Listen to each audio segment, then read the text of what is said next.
So I'm just going to, before I take a step back and mute my own mic, quickly introduce Dr. Yaser Mirdamadi, who was based at the Isma'ili Institute, or the Institute for Ismaili Studies.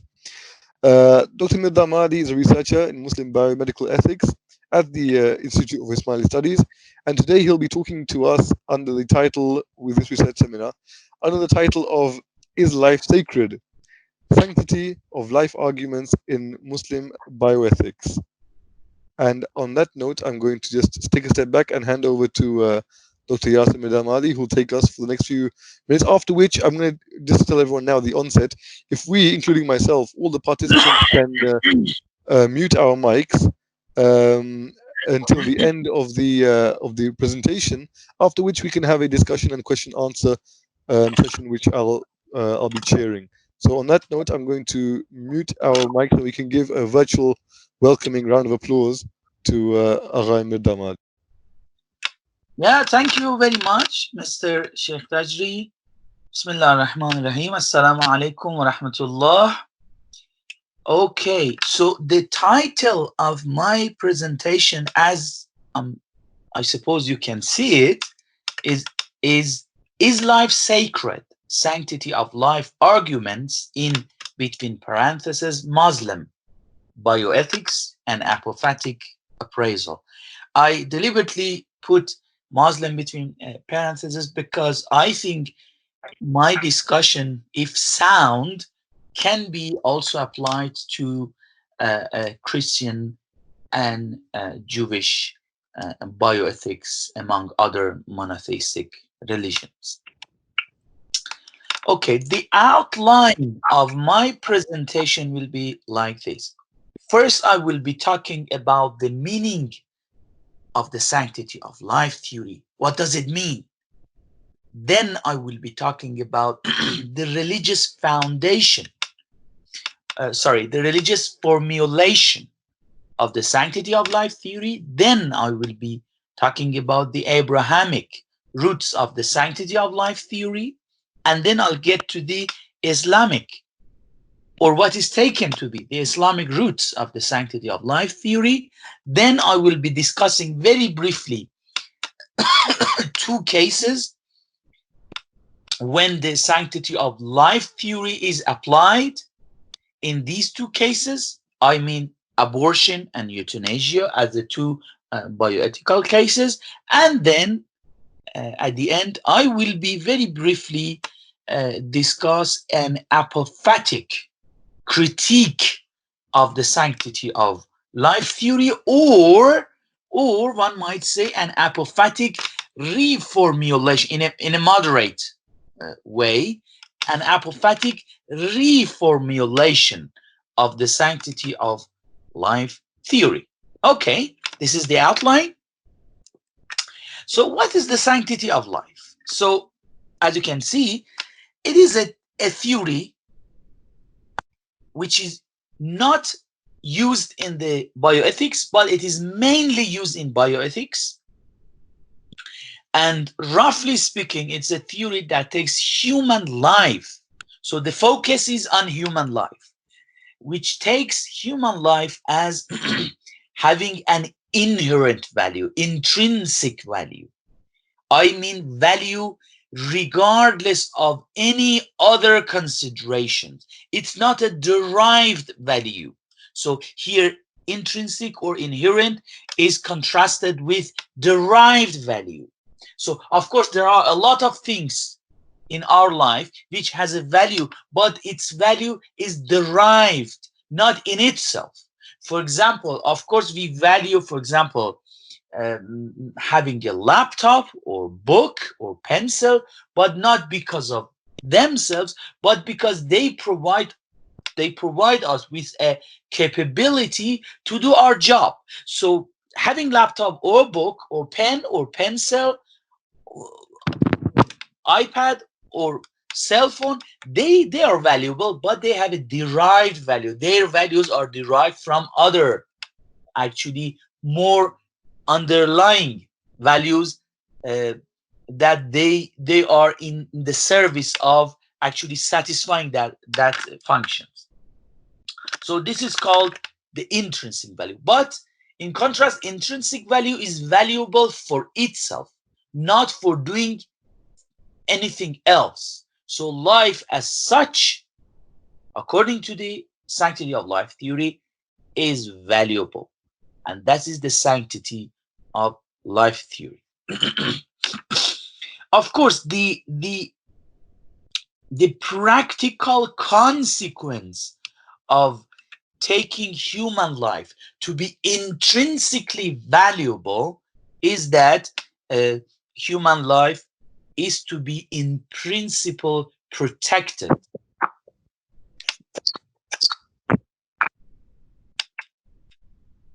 The sanctity of life theory historically has a religious actually roots, but there are also some one might say philosophical formulations of the sanctity of life theory, like the formulations suggested by Immanuel Kant, the German philosopher, or more recently suggested by Ronald Dworkin, and a professor of law. But these are more or less philosophical, non-religious, or one might say secular versions of sanctity of life theory, which are not our concern here in this presentation. So my focus will be on the religious version of the sanctity of life theory, which is historically the root and the foundation of the sanctity of life theory.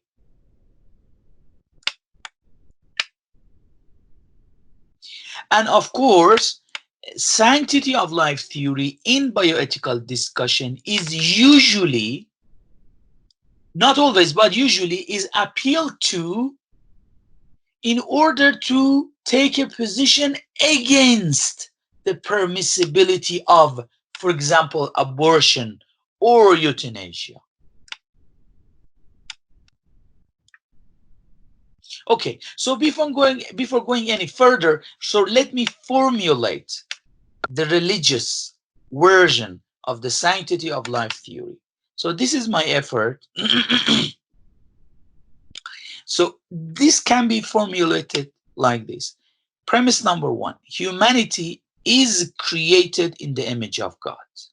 So the idea of the image of God lies at the heart of the religious version of the sanctity of life theory. Premise two: whatever is created in the image of God has, for this very reason, a special value or dignity. And of course, the conclusion: hence, humanity has a intrinsically and special value or dignity.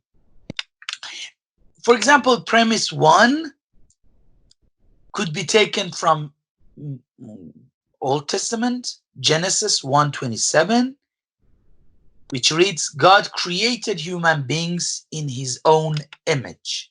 And you know, we have also the prophetic actually hadith attributed to Prophet Muhammad, which resembles this Genesis 1:27, which says that خلق الله آدم على صورته, which is almost a literal translation, an Arabic literal translation of this Old Testament verse. But having a more general Abrahamic picture, so the Abrahamic roots of the sanctity of life theory is like this. The basic assumption, for example, in Jewish tradition, which is expressed in Mishnah, and Mishnah, we know that the Mishnah is the oral part of the Talmud, and Talmud is the actually the code of law in both civil law and religious law in Judaism. In Mishnah we read, whoever destroys a soul, it is considered as if he destroyed an entire world. And whoever saves a life, it is considered as if he saved an entire world. A theme which is quite familiar to us, because we have a quite similar theme in the Quran, to which I shall later on return. In the New Testament, for example, since human beings have been created in the image of God, imago Dei, for example, Genesis 1:26, 27 are already actually recited 1:27. The loving God is then within us. But specifically uh, in Christian theology, the idea of incarnation also been interpreted as a specifically Christian foundation for the sanctity of life theory, in the sense that the enfleshment of God, the human person of Jesus, means that human life has become sacred. Okay, so now let us talk a little bit about the Islamic roots of the sanctity of life theory. Of course, also in Muslim scripture and also in Muslim theology, human being is widely, but not unanimously, but widely considered as the God's noblest creatures, since God has breathed his spirit into the human being. وَنَفَخْتُ فِيهِ مِنْ رُوحِي. This is interpreted by Muslim jurists in a literal way. This is the key point, which is quite relevant to our discussion in bioethics. The literal translation of this very, one might say, mystical or esoteric Quranic verses by fuqaha, the outcome of which is that every human body, male and female, at a certain stage of its embryological development becomes person or begins to become person. So, and then when exactly? So when that the so-called ensoulment happens, well, according to a prophetic hadith attributed to Prophet Muhammad, it happens in roughly 120 days. That's why I'll get back to it. That's why that actually that time frame is very important for Muslim jurists when it comes to the permissibility or impermissibility of abortion. So, so due to divine root of human creation, the value of a single human bears the value of humankind altogether. You may remember that I mentioned Mishnah. If you destroy someone, it is as if you have destroyed humankind. And this theme is exactly reflected also in the Quran. And this is the Surah 5, Ayah 32. We prescribe for the children of Israel shall be as if he had, if you kill someone, it will be as if he had slain mankind altogether, and who gives life to a soul shall be as if he that who slays a soul, not to retaliate for a soul slain, not for corruption done in the land, has given life to a mankind altogether. Okay, I'm sorry to say that this in English translation is messed up, but the original Quranic is من قتل نفسا بغير نفس أو فساد في الأرض فكأنما قتل الناس جميعا ومن أحياها فكأنما أحيا الناس جميعا. Exactly the main theme which was mentioned in the Mishnah. So that's why it is as if there is something as a humanity as such, humankind as such. If you destroy one part of it, it is as if you have destroyed the whole, because the tiny part or each member of that humanity bears actually the hallmark of the whole humanity. So the humanity is taken as a unified whole. If you destroy a part of it, you have destroyed the whole. And if you actually keep a part of it alive, it is as if you have kept the whole alive. So these are the Islamic roots of the sanctity of life theory. Now, let me very briefly mention two cases in which sanctity of life theory can be applied. For example, in the case of abortion, human life, this sanctity of life theory can be appealed to make abortion morally and of course religiously impermissible. So how to appeal to sanctity of life theory to make abortion impermissible? So here is a rough formulation. Premise number one: human life is intrinsically valuable in such a way that its value overrides other conflicting matters. So this is the sanctity of life theory premise. Okay? Fetus as a human being has a human life. This is premise number two, which tries to instantiate the general rule of sanctity of life theory. Okay? So bringing together, this argument gives rise to this conclusion. Therefore, abortion as an instance of intentionally terminating human life is morally wrong. So again, sanctity of life theory is appealed to in order to make abortion impermissible, both, of course, morally and religiously. Okay, to give it more flesh and meat and bone, abortion before 120 days of gestation, or even after that, without medical reasons, specifically when mother's life is in danger, is considered unlawful, roughly, of course, by Muslim jurists. Of course, there are some Hanafi jurists that actually give permission for abortion even before 100, not after 120 days, but before that, even without medical reasons, but of course with the husband's consent. But more or less, the general rule is that even before 120 days, without medical reason, and specifically without when mother's life is not in danger, abortion is not permissible. And after 120 days, the same applies even for Hanafis, some of whom take even before 120 days to be okay, but after 120 days, not okay.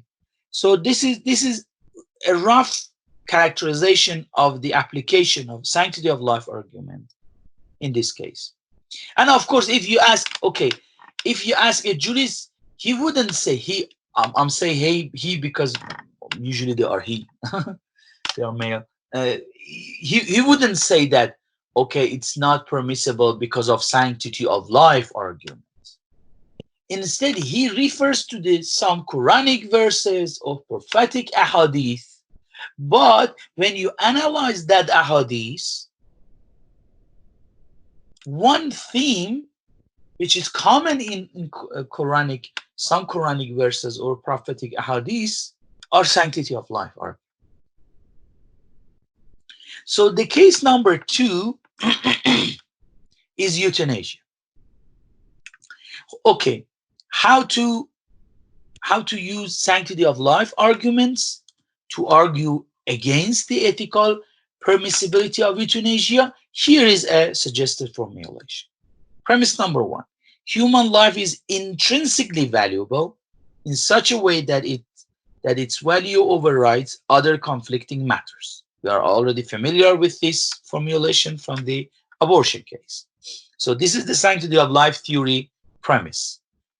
Premise number two: which is the instantiation premise. So premise number one is general rule premise, Cobra, as we we were taught in the Hausa. So the second premise is Sokhra. Euthanasia violates the intrinsic value of human life. Okay? So no one is supposed to violate the intrinsic value of human life, but euthanasia does violate the intrinsic value of human life.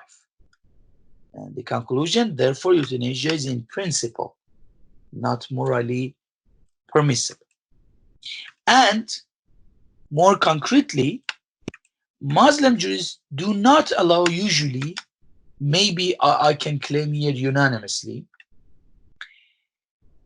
do not allow active euthanasia and physician-assisted suicide. But some fuqaha would allow non-voluntary passive euthanasia. So the point is, although the strict version of sanctity of life argument does not make a morally relevant distinction between active and passive euthanasia. So let me say it again. The strict version of sanctity of life argument does not make a morally relevant distinction between active and passive euthanasia. Therefore, from that strict version of, or the maximalist version of the sanctity of life argument, even passive non-voluntary euthanasia is not permissible.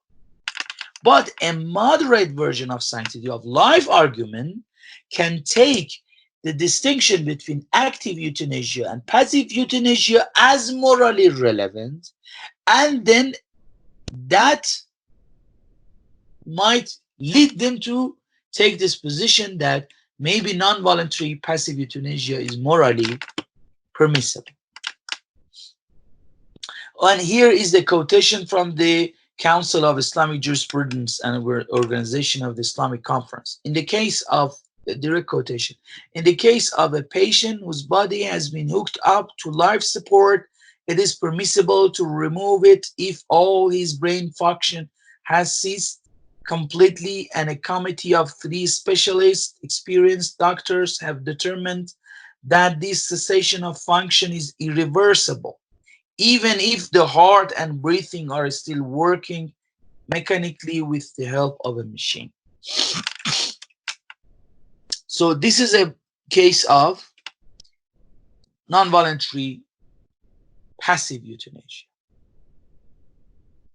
Okay, so far I've been trying to formulate sanctity of life argument. I was trying to suggest the roots and the religious roots, Christian, Jewish, Islamic, and also I actually presented 2 cases in which human sanctity of life arguments was applied. Now, at the end of my, in the final part of my presentation, I'm going to suggest an apophatic argument or reformulation of the sanctity of life theory, which I found almost non-existent in the bioethical literature. So it could be a contribution to the literature, and I'm more than happy if I can benefit from your considerations. Okay, here is an apophatic argument against the sanctity of life theory. Premise 1, the sacredness or sanctity is reserved only for God. Premise 2, I'm sure that the premise 1 is widely accepted by all religious believers. So premise 1, at least religiously, is not so controversial. So premise 2, apophatic premise, which of course might be more controversial. God is unsurpassably above and beyond. And God's being God's being above and beyond is both ontologically and epistemologically, in the sense that God is beyond how God is, and God is beyond how we perceive God to be. Okay, this is premise number 2. Premise number 3, human is not God. I'm sure that this is also not controversial. Even atheists or agnostics could actually endorse to that premise. So conclusion number 1, humanity is not intrinsically sacred. Conclusion number 2, human life as such is not sacred. And the final conclusion would be the sanctity of life argument is not defensible, in the sense that human life as such is not sacred. So, but the main point here is that this apophatic criticism of sanctity of life argument is not against the sanctity argument altogether. It is against what is called, or what can be called, the intrinsic version of sanctity of human life, in the sense that we are not supposed to do something to acquire sanctity. We are already sacred intrinsically, essentially.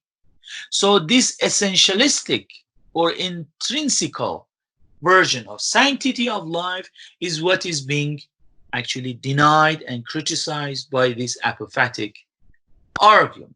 But, and this is a very important but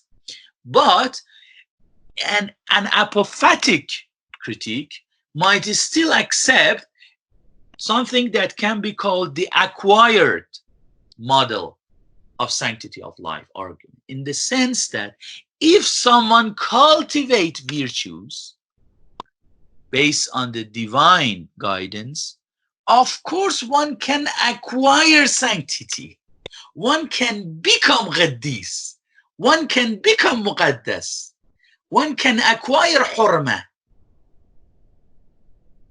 But no one a priori is sacred. No human life as such is sacred.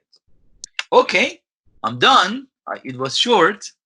Okay, hope I can benefit from your considerations. Thank you very much.